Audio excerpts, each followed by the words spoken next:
warahmatullahi wabarakatuh. Selamat pagi, good morning. Thank you very much for the kind introduction to the chair of the session, Dr. Nur Faizana, the organizing chairman of the conference today, Professor Dr. Hilman, and also technologist Brian. Ladies and gentlemen, it's always a pleasure to be in Penang. Like mentioned by our dean today, it's many numbers of times to be in Penang, and it's always a great place to be. When we were approached by SPM around about a couple of months ago to have a keynote session in the conference today, the first question that we asked was, why social security? Now, it's a school of business management. Why do we need to present social security in a school of business management conference? And the answer that we get was two, really. First, he said, look, business management is huge. As you see from the papers that was presented today, it's huge. It encompasses a lot of things. Human resources, entrepreneurship, marketing, business, including social security as well, which culminated in our discussions with the SPM about establishing a center of excellence for social security maybe in a very near future.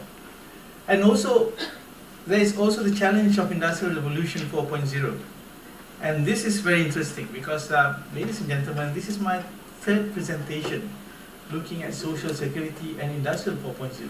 And it's very fascinating, the changes that we are seeing now and the changes that we're going to face, the challenges that we're going to face in social security, and for you maybe in business management, in managing companies, in managing the outlook of businesses and the development of the country. Is fascinating. We had this touch in many occasions. We've just had a technical forum in Geneva twice already. First time I attended last year, and the second time I attended again right now. Thank you. My teacher in presentation said, never put the mic in front of your face because they can't see your face. But anyway, and then we had another one in August this year, and all we talk about in the Social Security Association with hundreds of leaders of social security in the world, all we were talking about are changes that are coming with digitalization. You can call it digitalization, some people call it Industry 4.0, some people call it Industrial Revolution 4.0, whatever it is, Internet of Things, and a lot. Things are coming, and this is all that we are talking about. So today, when Dr. Nur Khazana gave a speech, he said, hopefully you will be inspired and you get more ideas from the keynote speakers. I take it as a challenge because for you to be inspired, I have to inspire you, and that's a huge challenge to inspire people. But that's where we come from, ladies and gentlemen. So as introduced by the MC, I am trained in a medical profession. I'm a public health specialist as well as an occupational medicine physician. My position in PERKESO is heading the prevention, medical and rehabilitation part of the services, but I also sit in the ISA, International Social Security Association, and I have to mention this because the presentation that I've made today is really based on the challenges that we have faced as an international association, and from that background it came to the title of the talk today, with Social Security, Global Challenges at IR 4.0. And hopefully today I'll be able to tell you what is happening in the world of social security in the country as well as in the Asia Pacific, and also looking in the impact of the digital economy on how it's going to change things for us. And when it change things for us, it's going to definitely change things for you. And then we see the challenges, and hopefully we'll be able to look into what are the things that we can do to respond to these challenges. And I will also look into what are the things that we have done as a social security organization in this country to respond to these changes that is going to happen. But yes, and I'm also very pleased because actually we have just finished our Regional Forum for Social Security in Kuala Lumpur. It was held, we just finished it, concluded it on Thursday. So this is the first conference that actually I came out from this forum and talked to other people about what I'm seeing in Social Security. Some of the SPM lecturers are there as well. Fazli was there.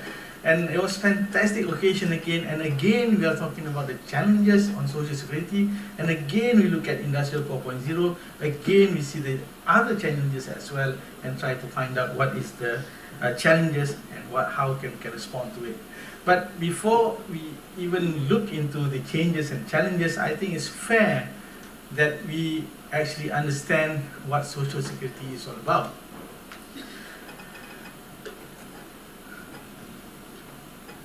Ladies and gentlemen, in any country, in any society, we have to provide social security to the members of the society or to the members of the people of the country. And this happens regardless of whether you know it or not. Let me ask you a question. Do you think you are covered by a social security element in your life? Who thinks you are covered, or who doesn't think you are covered? Who thinks you are covered? Put up your hands. Only Prof. Hilman say he is covered by Social Security. Who thinks you are adequately covered? Now, you don't think you are covered, so you must be not adequately covered as well. But what happens, ladies and gentlemen, in a society, we have to have ways to protect the members of the society on any events that will hamper their activity, they will hamper their roles in the society as a productive member of that society. So we say, let's say for example, if you lose a job, if you lose your job, or you lose your income, for any reason, what is the most common reason people lose their income today? Accidents. We have so many accidents. Think about the 6 firemen who lost their lives the other day. Right? The immediate thinking that came to my mind are 2. Because I'm also in safety and health, I say, what's wrong? Why did they go in when it is so dangerous? That's number 1. Number 2, as a social security practitioner, I said, my God, what is going to happen to the children of the 6 firemen? Because we, in social security organization, we see the whole spectrum of things. When somebody loses their job, let's say, okay, somebody lose their lives, easiest example. And people say SOCSO will give compensation. Yes, SOCSO gives compensation. But we also see the family. We also see what happened to the family, because the family comes to us every month for the compensation.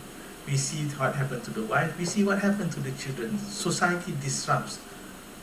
So how do we provide cover for people who are down with incidents in their life, that lose their earnings or lost a substantial reduction of their earnings or their livelihood? When we look at accidents, well, too dramatic. Let's look at loss of jobs. The same thing. Look at death, look at accidents. Motorcycle accidents, easily 6 months MC. Yes? Easily 6 months MC. If you broke a femur, the thigh bone, easily 8 months MC. 8 months MC, how much pay do you get? Hospitalization under the law is 60 days full paid MC. You don't stay in the hospital for 60 days anyway. Right? Outpatient, 18 days. After 18 days, half pay. Full pay for 3 months, then half pay. After half pay, no pay. That bank doesn't get paid. So who pays for the house loan? Right? So these are the things that we talk about when we talk about social security. So social security must be provided by a society or a country to the members of that society. So what are the things, social security, that must be provided? The ILO, the International Labour Organization, says there are things that you must provide in a country. So we must provide medical care, sickness benefit, unemployment benefit, old age benefit, employment injury, family benefit, maternity invalidity benefit, survivor's benefit. So this all must be provided. So when I ask you the question is now, are you covered by any social security benefits at all? Then none of you put up your hands. maybe one put up half hand, Prof. Hilman put up whole hands. Okay? Probably because we don't realize that you are actually being covered in many of these areas in our country. And who covers them? Okay? We have 32.4 million population. We have about 13 million people workers in the country, or workforce in the country. Out of these 13 million, about 1.5 million are government workers. So government workers' social security is covered through the government scheme. Then we have about 6.8 million employees, private employees, and they comes under the social security that is covered in a mixed method, both by PERKESO as well as the government, as well as the EPF. And then there are about the rest, about 4 million workforces who are not covered by anything. So you have to buy insurance, or you go into the coverage by the Ministry of Health. So when we say about medical care, for example, in the list of ILO, in this country is provided by Ministry of Health, of course, because every citizen in the country, when you are ill, you can have access to medical care through our government hospitals. You can choose to go to private hospitals, but at least you have access to a government hospital. Do you have to pay? Emergency, you don't have to pay. Infectious disease, you don't have to pay. But the rest of other ailments, you have to pay 1 ringgit. If you see a specialist, 5 ringgit. And you build a pharmacy at home, right? Because so many medications, and we don't actually consume it. But that's medical care. Sickness benefit, misnomer here, it's covered under the Ministry of Health, Ministry of Human Resources, because in the law it says if you're ill, then you get 60 days of hospitalization MC, or 18 days of outpatient MC, and things like that. Old age benefit, we say employees provident fund, the EPF, for our private workers. For government workers, there's a pension system, although there's a few who do not opt for pension anymore. Employment injury, if you are an employee, you are covered by SOCSO, regardless whether you contribute or not, because under the law, all employees must be contributed for employment injury benefit. If you're a government worker, you're under the ex gratia system, and the rest, and the rest, and the rest. So there are some forms of social security coverage in the country that is provided to you. Whether it is provided fully or not is another question. Let me go again to medical care. So someone has got an accident and broke his femur, thigh bone. I like femur because it's a long MC. But femur fracture also need an intermedullary nail, a steel implant to be put into the femur for better progress of the prognosis of the condition. You only have to pay a few ringgit for hospitalization. If you are a private employee, maybe 100 ringgit for the operation, but you still have to buy the implant on your own. That is going to cost around 800 to 2,000 ringgit. Now, who is going to buy you that implant? So we have some social security coverage, but we don't have all social security coverage. Okay, so some people has got EPF, but many doesn't have EPF. Some people has got employment injury benefit, but some people doesn't have employment injury benefit. Think about those day workers who are not contributing SOCSO because they are not employee. So what happens when they get injured? What happens to them? Pasar malam workers. When it's raining, then you know pasar malam will not. There won't be many people goes to pasar malam, so income will be down. And that is only rain. What happens if he falls into the drain and injured his leg, and he cannot sell in the pasar malam for the next 2 months or 1 month? Where is the money going to come from? So how are we providing it to them? So there is no employment injury benefit. So these are the benefits that we have, the social security protection that we have in the country, like it or not, is there, but probably not yet enough or comprehensive. Now with that introduction, we need to look at what challenges are coming in the coming near future together with Industrial 4.0. And I think it's time for a for introduction to PERKESO. So here we are. Sometimes we call ourselves PERKESO, but in English presentation events we call ourselves SOCSO. The SOCSO means Social Security Organization. PERKESO is Pertubuhan Keselamatan Sosial. So it's the same thing. Right. So we are government. We are a statutory body, and there are 450,000 employers registered with us. We cover around 6.7 million employees in the country. Now, when we talk about Social Security, in the beginning until last year, I will elaborate on this. In the beginning, all our business is all about compensation for employment injury and also invalidity. And we spend around 900 million ringgit a year for compensation for industrial accidents. People who met with accidents while working or commuting to work. We spend about 1.7 billion ringgit for invalidity pension scheme, which means people are unable to earn anymore. These are our friends within their working age, unable to earn anymore because of illness, because of diseases, because of ailment. We spent 1.7 billion ringgit last year to pay for this compensation. We process about 95,000 claims every year. Out of these, around 67,000 claims are for employment injury. Ladies and gentlemen, when you manage businesses, we in SOCSO receive 67,000 claims a year on injury from employment. And out of this also, we receive 33,000 claims for invalidity. That means 33,000 people in Malaysia comes to SOCSO and say, look, I am now ill, I can't work anymore, I cannot earn anymore. Please help us. So that's Social Security in a small nutshell. Maybe it's time for a video.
So that is the introduction to things. So ladies and gentlemen, from now onwards, I'm going to look into all those challenges and see what is it about in here in our country. And then later on in the presentation, we'll look into ways that we can actually do something and what we have done as a social organization. So challenge number one, closing the coverage gap. Like I said earlier, there are people who are not yet covered that actually needed responses. When, as employers, for example, all your workers is a private. If it is a private entity, then all your workers are supposed to be covered for employment injury as well as invalidity under our organization. If all of your workers are supposed to be protected against old age through their savings in the EPF, all your workers are supposed to be covered, if you think about social security, medically, for example, from your medical benefit they provide. Hopefully you provide medical benefit, but there are many other areas which are not covered. Now, this map is of Asia Pacific, and you can see we are here somehow in a very limited scope range or limited scope range of social security coverage. We can see there are countries in the Asia Pacific which are doing better than us. China, Japan, Thailand is doing much better. Australia is doing better. So there are areas in the coverage of social security that we need to handle into. I spoke about the self-employed, about those who works on their own, not in the employer-employee relationship. What will happen to them? We will touch this in the IR 4.0, but when you go out there after your study, you might be employed or you might be doing your own business. You might be doing internet marketing, you might be doing your own in-house job. What happens if you can't do your work? How are you going to be covered? How are you going to be protected against these incidents that will make you lose your earnings? So this is the gap that we are looking at, because there are many other people who are not covered and that they needed to be included into the coverage of the society. We look at old age, ladies and gentlemen. In a number of conferences and meetings which I attended, the audience will put up their hands, especially in medical conferences, and say, when will SOCSO cover for the old age? Because our law says our coverage stops at 60 years old. I say, look, I am 65, I just had end-stage renal failure, I need hemodialysis. Do you know how much hemodialysis costs? Hemodialysis costs around 150 to 200 ringgit per session. You have to do it 3 times to 4 times a week, otherwise you cannot survive. And if you don't have income and you end up with end-stage renal failure, that's it. Can you go to a government facility? Yes, you can go to government facility. Government facility will charge you 10 ringgit per session, or 30 ringgit previously, but now I think it's 10 ringgit per session. So why can't we go to government facility? There's not enough space in the government facility. So when can I get into the government facility?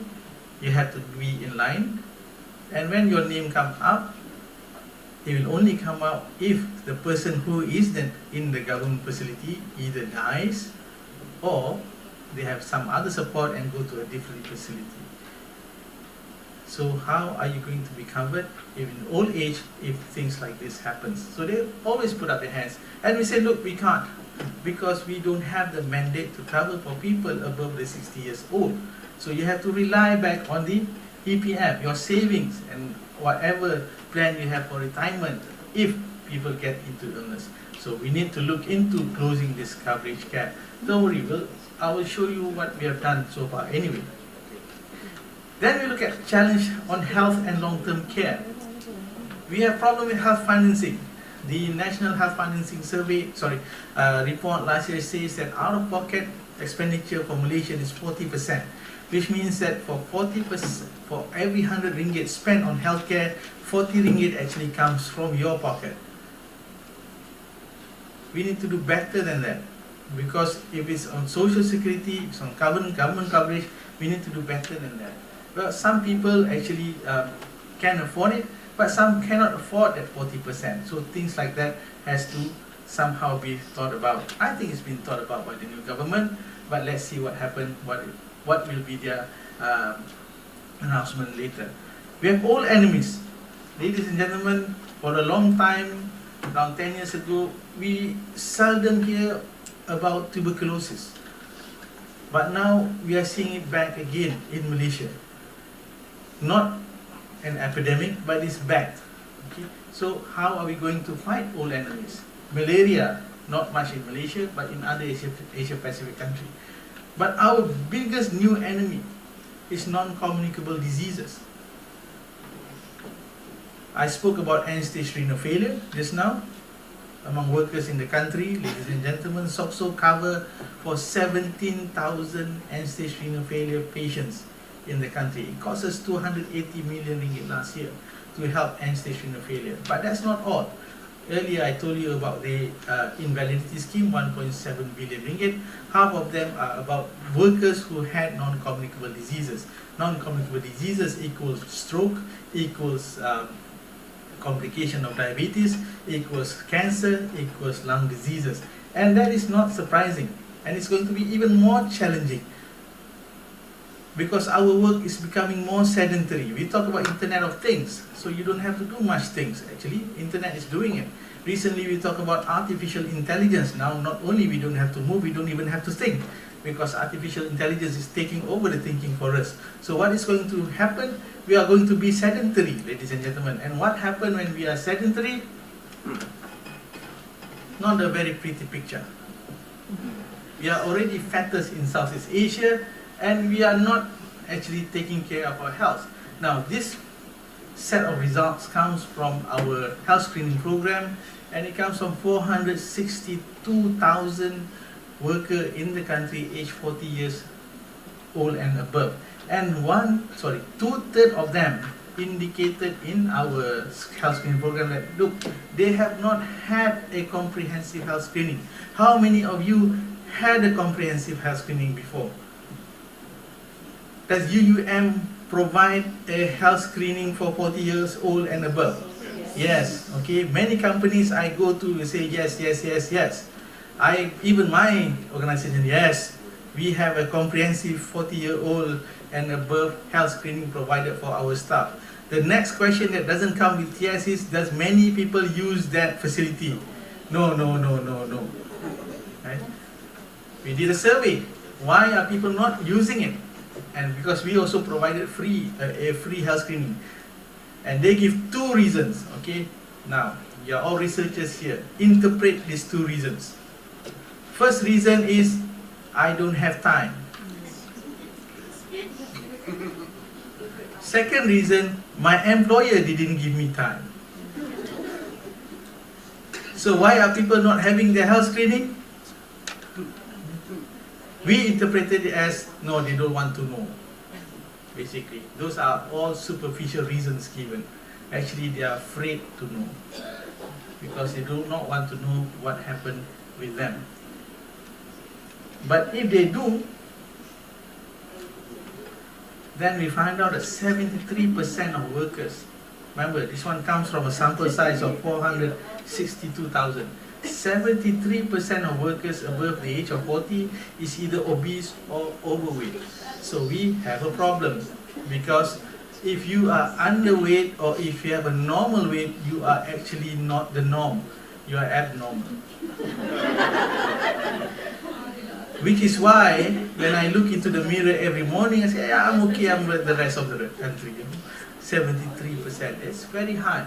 And these are all risk factors for non-communicable diseases. We look at cholesterol level, okay, borderline or high cholesterol level, 62% of workers. These are challenges in health that we need to face, because we are already fattest in Southeast Asia, we are already the highest cholesterol level, we also have a 31% male workers are current smoker, and from our survey now, smoking are very subjective question, so maybe female doesn't want to admit they are smokers, but look at that, 1.5% of female workers are actually current smokers. More than 9% of workers has got diabetics, 16% of them has got impaired fasting glucose, which means they need to be followed up to make sure that it doesn't extend it to become diabetes. 27% of our people has got hypertension, and another 20% are pre-hypertensive, not yet hypertension but already above normal. These are the risks of non-communicable diseases that we look into these challenges. What happened to this? This is how it comes when we talk about non-communicable diseases and your fellow workers. This is a number of application for invalidity. Invalidity in our definition means you are unable to work at all in any substantial activity that can earn you more than 1/3 of your current earnings. Basically, we look at people who are no longer capable of doing any work. In year 2017, 19,000 people had come to SOCSO and asked for invalidity pension. It's costing us around 790 million ringgit in compensation. But that is not the challenge. Okay? The challenge for us in Social Security are two. Of course, we look at the money and say, where are we going to find the money to pay for this compensation? But the challenge for you guys are this one. The workers are not working anymore. Every day, around 46 workers are unable to work. They either died or they become invalid because of non-communicable diseases. We are losing workers, 46 workers every day.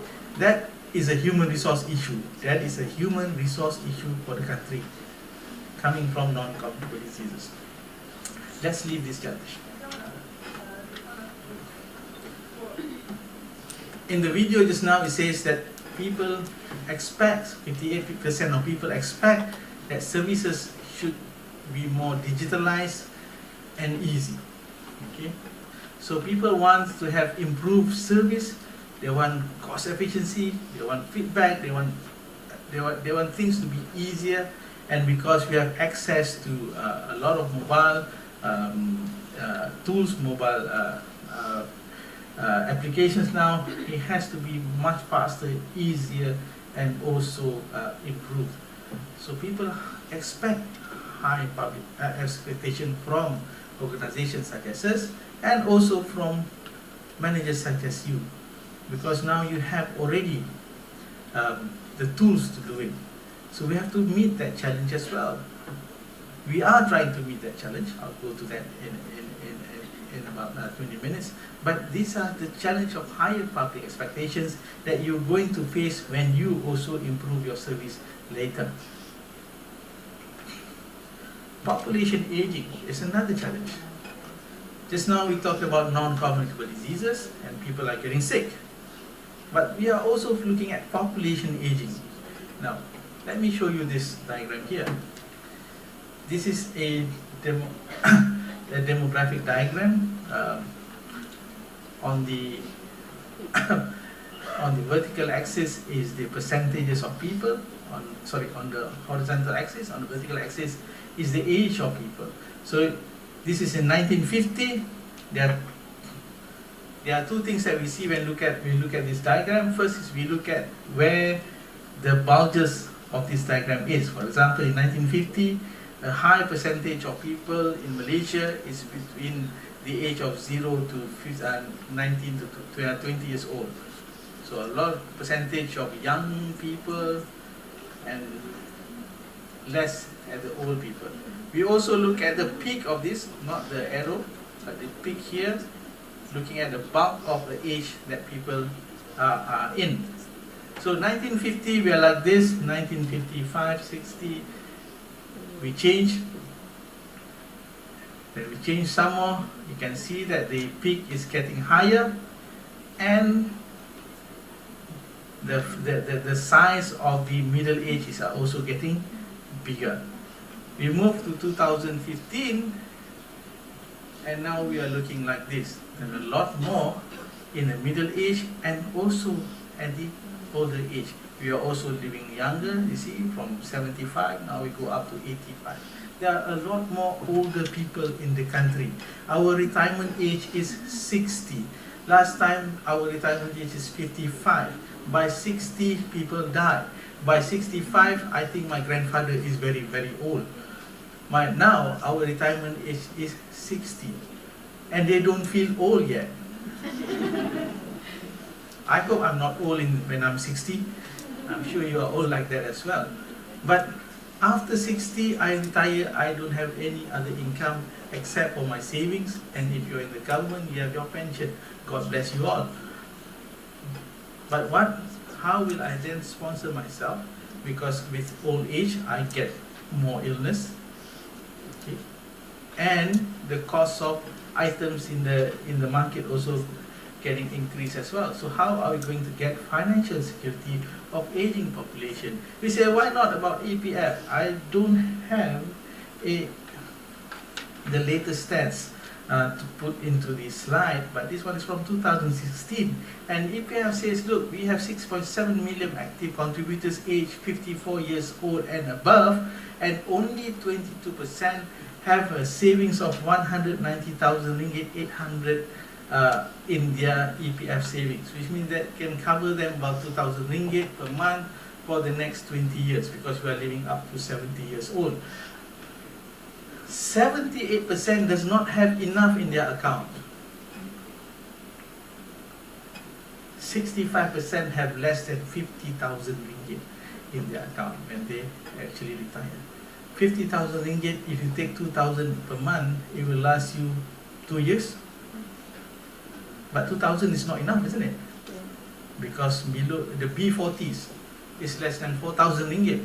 So that's half of the B40s. You 2,000 ringgit per month, you become, I don't know, what B, very, VB, I think, very bottom 20. I'm not sure. Okay, so you have to take 4,000. 4,000 will last you 1 year, and then what happened? We have to go back to the children and ask the children to take care of us. But our children might be also B40. Then we have a problem. Okay, so population aging is a challenge for us, and we look into how we can meet this challenge. Then we have labor markets and the digital economy. Now we're going into the industrial 4.0. So we say, what happened with digital economy? Platform work or gig economies, right? All those Airbnb, Grab car, Food Panda, and many other things. But what will happen is that we change the labor market because the work environment has changed. Now we have more people in the non-standard employment, non-standard employee relationship. We have a problem. How do we cover them? Okay.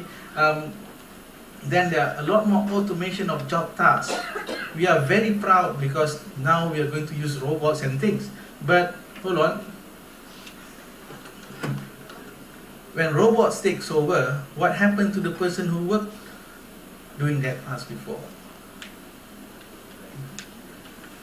Of course we like robots because it's safer and it makes things efficiently. Robots are supposed to take over all the mundane jobs, jobs that you have to do repeatedly every day in high quality.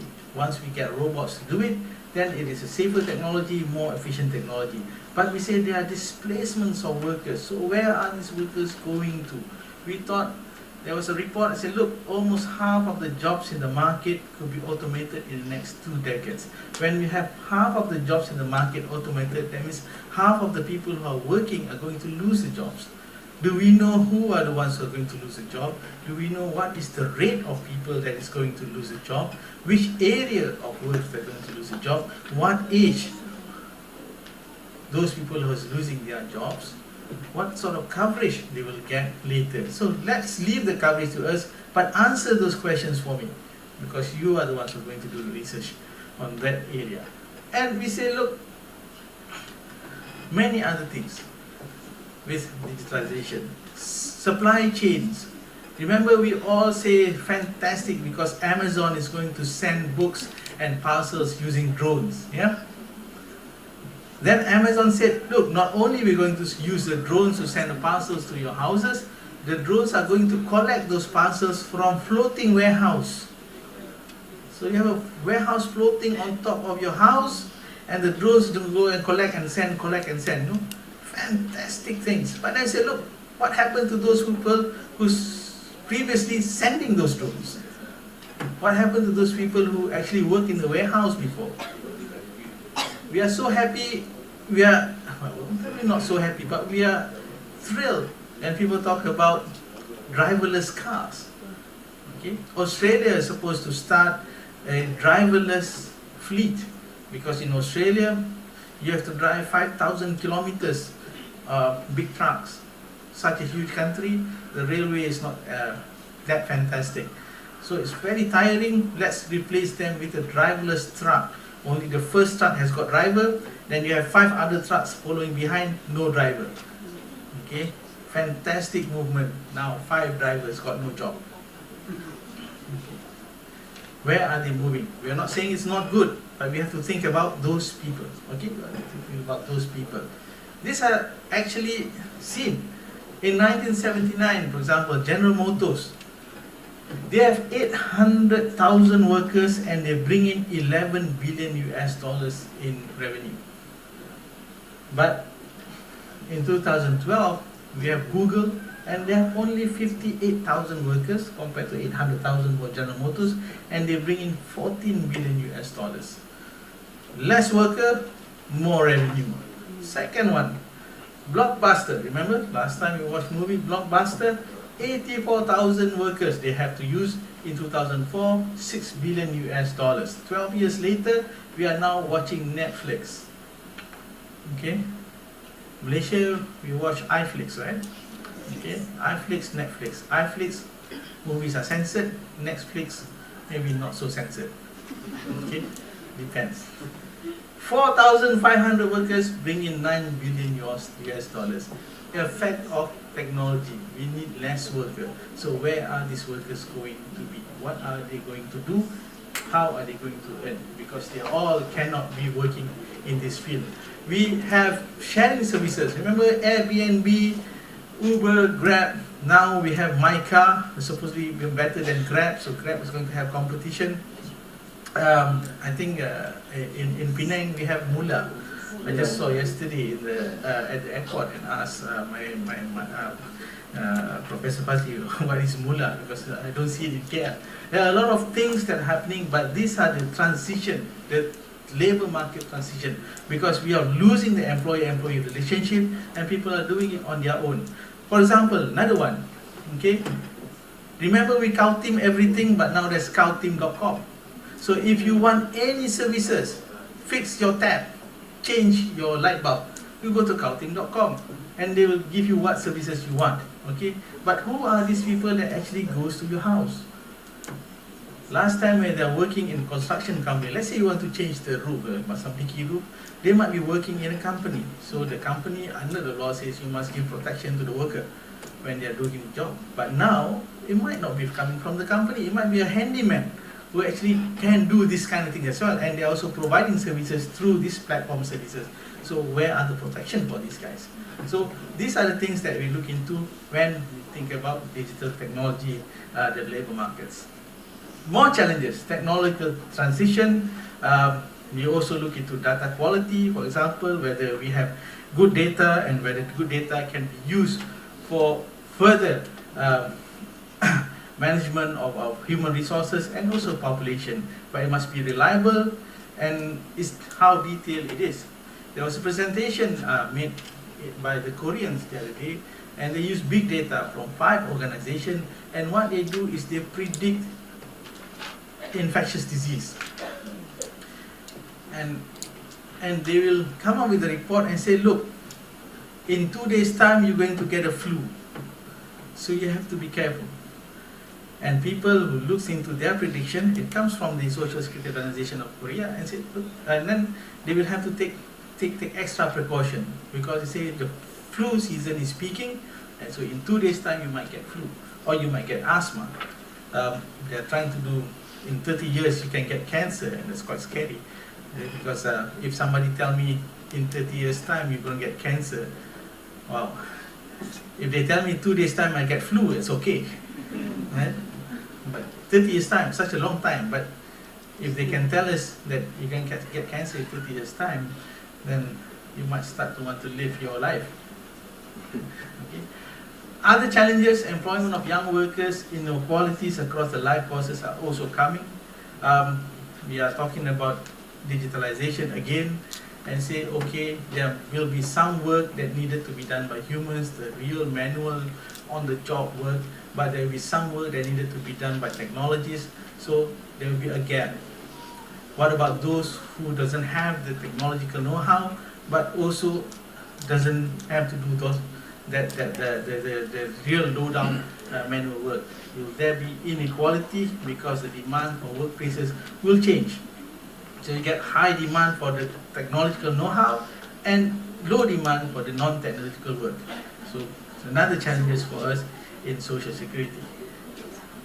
Then we come to the interesting one for me, because I'm also in prevention. New risk, shocks, and extreme events. Our thoughts goes to the victims of the Palu earthquake and tsunami, disasters, epidemics, all challenges, but there are new processes and shifting of risk which are of concern to us.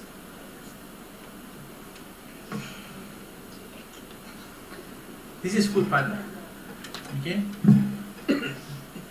This is Malaysia, this is Thailand, this is Indonesia, this is India, Indonesia, and Thailand, and many other countries. Now, it's not about Food Partner. I now go and buy fish in the market. I'm not sure about you guys in Penang and Perlis and Kedah, but now my wife just sent message to the fishmonger and said, I want this fish, this fish, this fish. And then a couple hours later, they will send it to our house, all cleaned up already. Okay. True, tak tipu, betul. Okay. I never got into it. I never see my wife's punya WhatsApp, whatever she buy. Okay. We don't go out for lunch. We ask Food Panda to send it to us. Yes, and not just Food Panda, many other things. Some of them are small entrepreneurs. In my office, every morning somebody will send, okay, this is today's menu, who wants it? Somebody will send it to us. What is our concern? Our concern is last time I drive to get those things. And now, they are the ones who are driving a lot to send the items to the customers. Actually, there is a shifting of risk, we call it. Last time, I was the one who is at risk. 20 minutes drive to the fishmonger or to the lunch. Now they are on the job, on the road. They are now getting that risk for me. So we say with this is new risk. And what happens with new risk? This is commuting accidents reported to us. Commuting accidents means accidents that happen when a worker ride from work and back from work, or when they ride for work. All of us are on motorcycles. Now, thank God Gojek was not allowed in Malaysia. Right? Many of us are on motorcycles because motorcycles are convenient and easy to get around. This is the number of accidents reported to us. When they report to us, it's not just about accident, there must be injury, there must be disability. And it keeps on increasing every year. Researchers, people with statistics say, okay, Dr. Azlan, these are all numbers, these are not rates. You see, there must be, what is the rate? Because you want to compare that to the number of vehicles on the road. Fantastic idea. But we don't want to present rates because we want to present the numbers. Because regardless of whether the rates, actually the rates are also increasing, by the way, but because we want to look at the number of people, rates gives you nice comparison between entities, but the number gives you the burden. 33,000 people are having accidents on the road while doing their work or commuting to and from work. 80% of them are on motorcycles, and we are shifting risk even further when we have this delivery system platform work. So we have to look into that as well. We're not saying that we don't shift the risk, we don't do that job, but we need to look into how we can get people to be more safer. We are not going to get lunch from this printer, but we can get more items from this. This is a 3D printer, ladies and gentlemen. You can buy this for 1,399 ringgit. Somebody came to our office to say, you can buy this now, the machine 1,399 ringgit. So I asked the person, when you produce the 3D items, are there any fumes being released?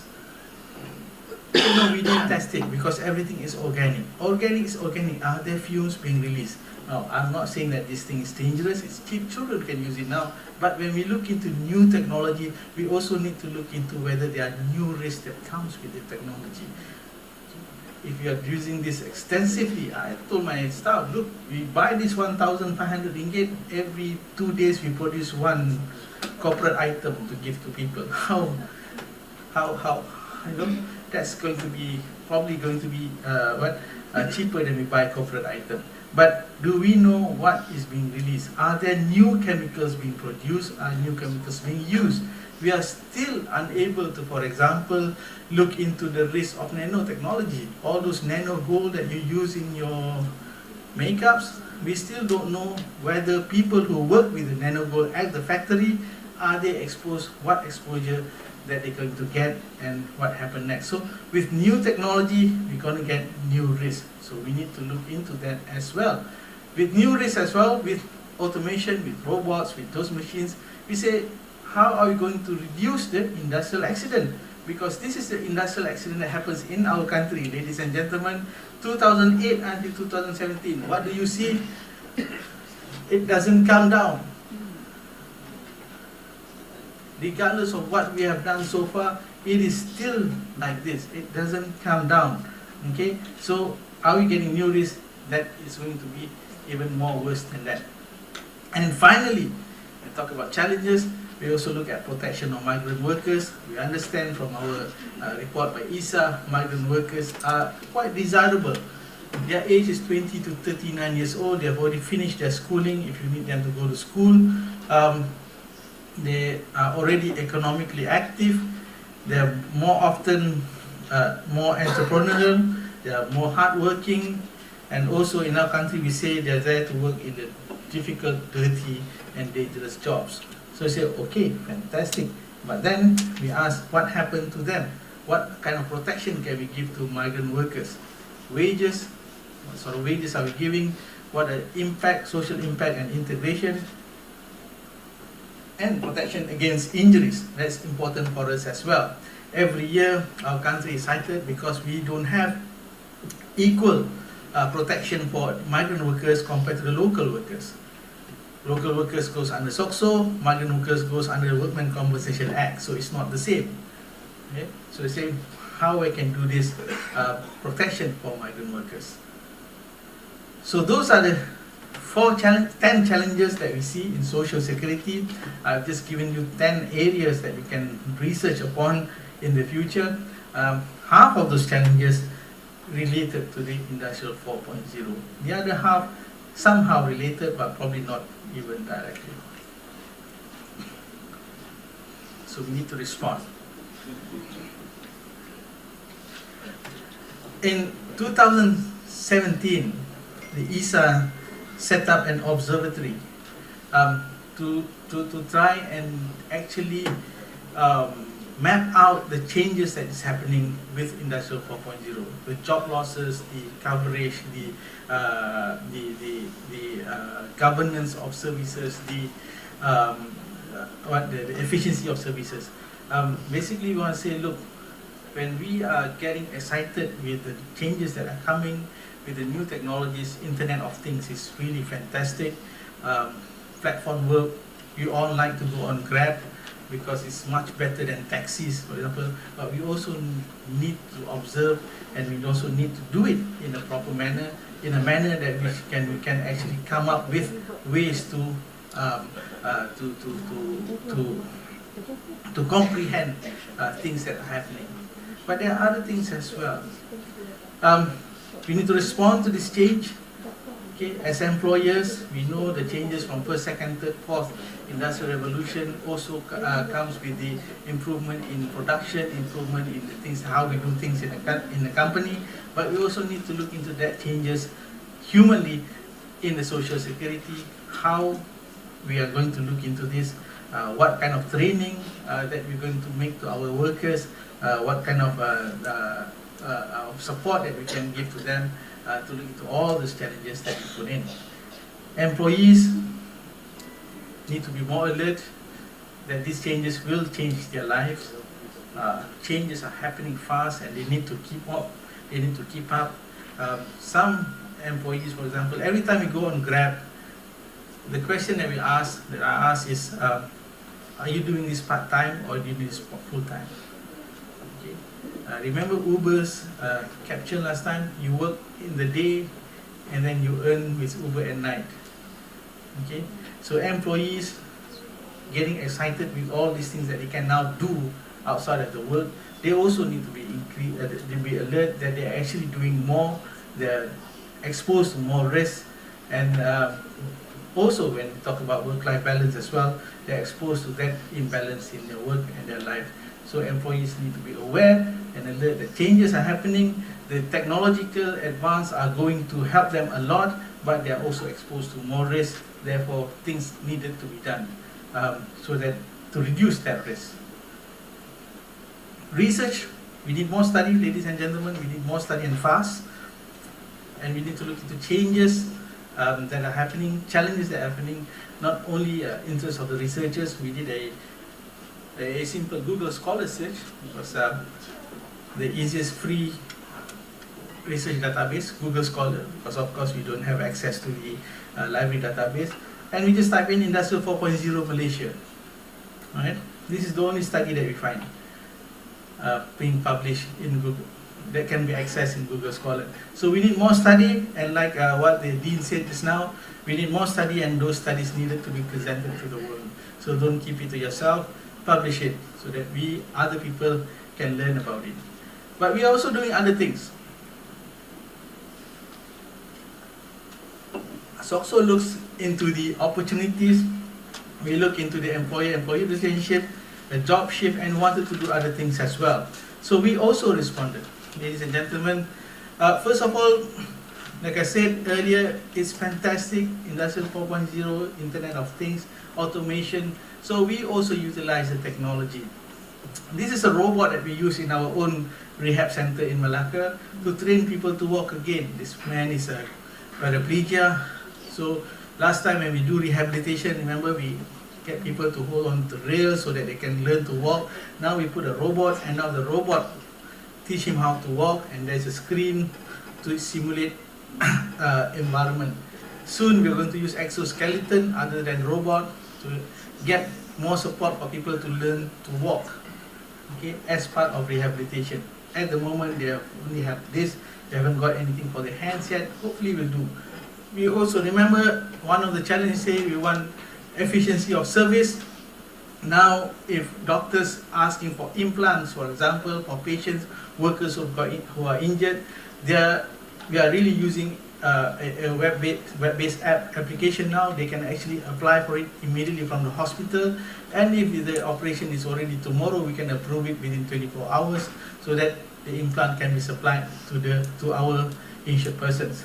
We are also looking at the same time now application for rehabilitation medical aid, for example, are now also web-based that reduce significantly the time for applications, for example, prosthesis, all those rehabilitation items that people use, and all these are now utilizing the platform technology.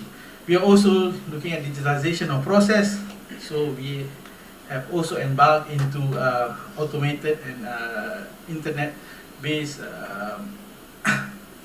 contribution, and soon also in the benefits processing as well. But that's not all, because these are all based at the operational level. Remember the 10 challenges that we put up? A lot of them are policy level. So we are also introducing something else. In 2017, June, we introduced the Self-Employment Social Security Act.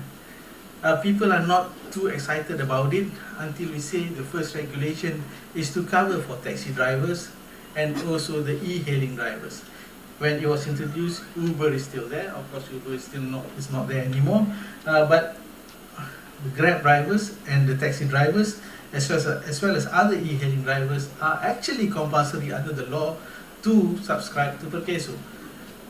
We are still in the transition stage, so nobody get penalized yet. But the aim of it, because we're covering these two, there's a lot of hype for taxi drivers and Grab, but that's not the whole aim of it. Remember I said earlier, there's a transition in the labor market. There's going to be more people doing their own jobs, self-employed. This is what we call the Mother Act. So today, 2017, we are covering for taxi drivers and Grab drivers, e-hailing drivers. We are already talking about other self-employed persons. The other day, the minister just said, maybe we are going to talk about the artists, the people who work behind the scenes in the arts area. Okay, because they are also contracted for service, they are also not covered under the Social Security scheme.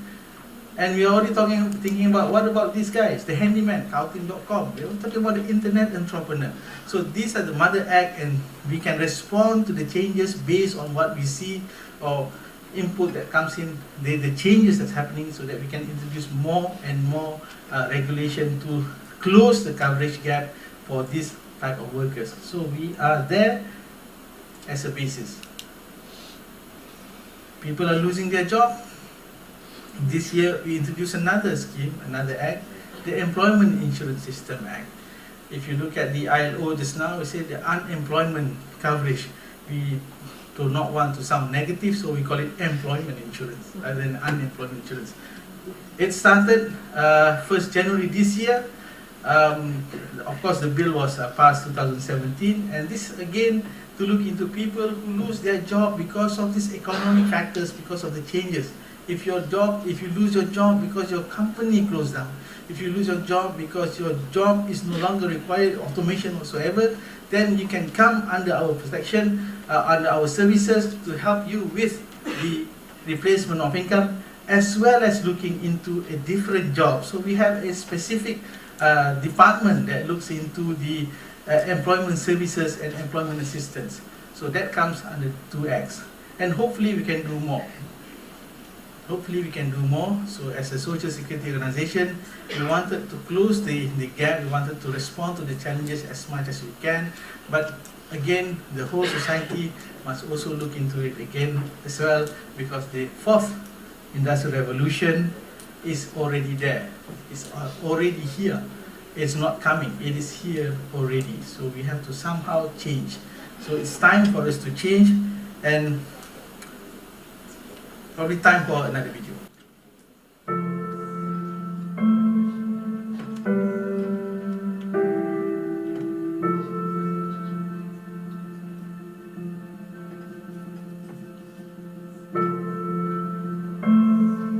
What if you lose your job due to imminent change?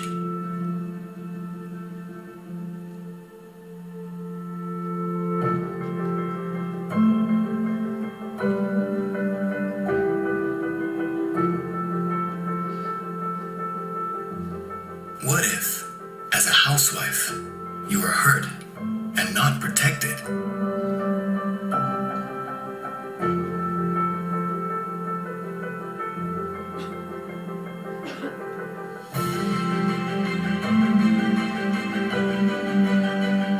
What if you realize your retirement savings is not enough to last you a lifetime?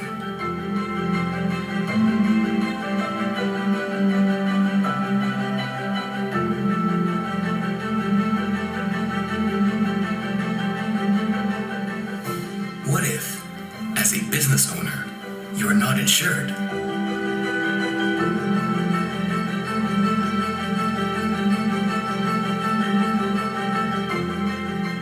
But what if you're well covered and protected?